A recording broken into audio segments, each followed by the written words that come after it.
En segundo lugar, la gente vivió un estado de zozobra. Casi en todas las casas de Tovar se construyeron pequeñas casuchas, digamos, en los patios internos de las casas.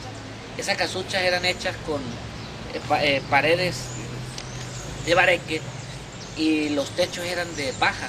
Y la gente, cuando veían que el día estaba un poco tenebroso, un día de mucha lluvia o un día de mucha oscuridad, pues la gente optaba por dormir en esos sitios y lo hacían como una medida de precaución.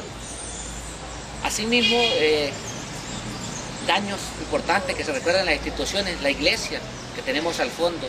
La iglesia sufrió daños considerables, sobre todo en la nave izquierda.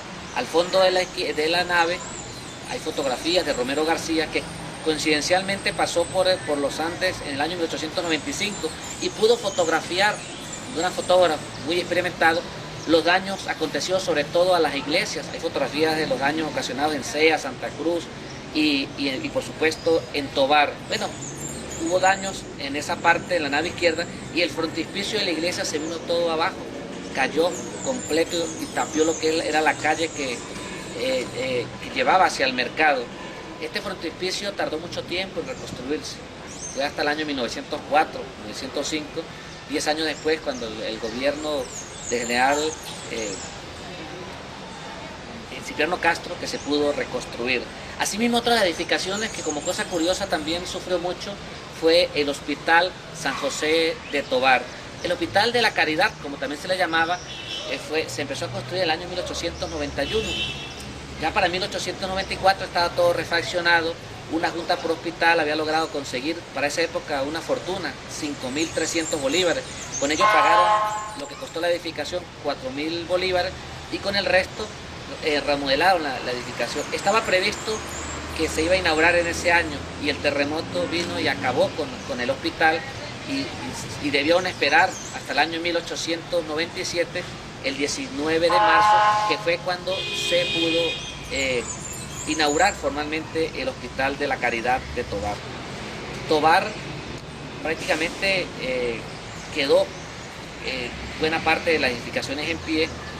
En Bailadores no ocurrió casi nada, no hay nada que dé testimonio. Primero, no hubo pérdidas humanas. Segundo, en Bailadores la iglesia sufrió daños menores, pero no hay reseña de lo que sucedió por estar también pues más alejado del terremoto.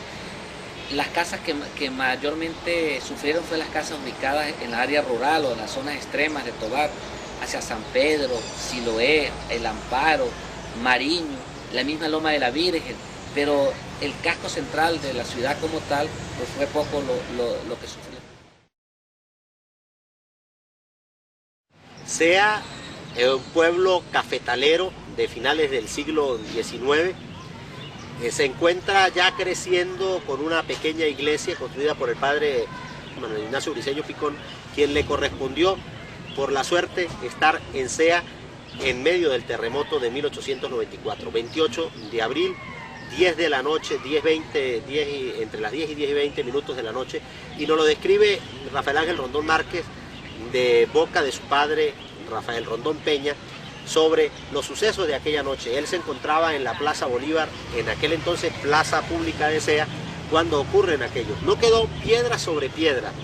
Se habla que se derrumbó completamente el pueblo de Sea, y don Tulio nos refiere a 69 muertos en nuestro bello rinconcito encantado, en esta zona, con gente en los giros, gente que falleció en los giros, gente que falleció en La Platina, también gente que murió en nuestro pueblo y en el Playón y en la zona hacia el Táchira. También hemos leído de El Misionero, del periódico de La Grita de la época, en que se habla de 120 muertos entre Sea y San Simón en el estado Táchira. Lo interesante es de que Sea comienza a reconstruirse, que no hay mal que por bien no venga. Finaliza el siglo y comienza la nueva construcción de la iglesia, comienza la construcción de un nuevo Sea con calles más amplias, con delimitadas las calles en un sentido de carreras y calles, y que le permitieron al Sea de hoy día ser lo que es, solo como consecuencia del terremoto. La desaparición física de mucha gente que hizo como consecuencia de que el cementerio de Sea, para aquella época ya lo habían cercado Manuel Ignacio Briceño Picón, el padre Manuel Ignacio Briceño Picón, que las fosas se abrieran, porque eran fosas que eran sobre la parte alta, eran fosas que iban sobre la parte alta y el terremoto abrió muchas de esas fosas, lo que hizo de que desde 1894 el cementerio de Sea sea cementerio de fosas profundas, no hacia arriba como era antes de esa época. Hay una confusión en nuestro pueblo acerca de la caída de la iglesia se cae, la iglesia construida en 1850, la pequeña capilla, la capilla que se le hizo el presbiterio durante el periodo que estaba Manuel Ignacio Briceño Picón, pero esa iglesia se cae, comienza a ser reconstruida, comienza a ser construida la que tenemos con el padre Angulo, y luego a 1927, cuando están haciendo la torre, hay un suceso que se confunde en el pueblo, porque hay un rancho de paja que se hace, que es en la Plaza Bolívar, que es donde dan la misa, y la gente confunde aquella época que hubo temblores con la caída de la iglesia por parte del terremoto, y es una parte que el terremoto pues fue en 1894, y esta caída de la iglesia fue por efectos de la construcción. A lo que quitaron unos puntales se cayó la iglesia, y por eso estaba allí en la Plaza Bolívar este rancho donde se daba la misa. Hay dos sucesos. Abril es un mes lleno de sucesos para Sea, y doblemente catastróficos, con separación de 80 años o 90 años. En 1894 el gran terremoto de los Andes que toca Sea, y se habla de que su epicentro es en las llanuras de Onia, o sea, a unos 10 minutos de Sea, 10-15 minutos de Sea, donde se observaron hundimientos, como dice la literatura. Pero en 1971, el 28 de abril, la desgracia vuelve a tocar a Sea, pero no esta vez por efectos de un terremoto, sino por efectos de una creciente de la quebrada Palmira. Esa creciente se hizo efectiva el 28 de abril de 1971, lo que indica que es doblemente fatal esta fecha para Sea.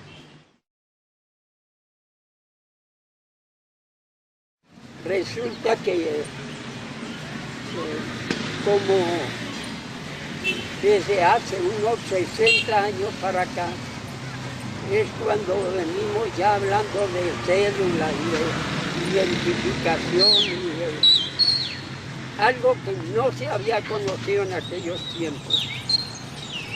Y entonces pues yo ya estaba con unos 20 y pico de años y más, y no sabía ni dónde había nacido yo. Mi mamá sabía dónde había nacido, pero no sabía en qué año había nacido. Ella misma, lo único que sabía ella era que había nacido en Santa Cruz, pero no sabía más nada. Entonces yo empiezo a preguntarle, porque esa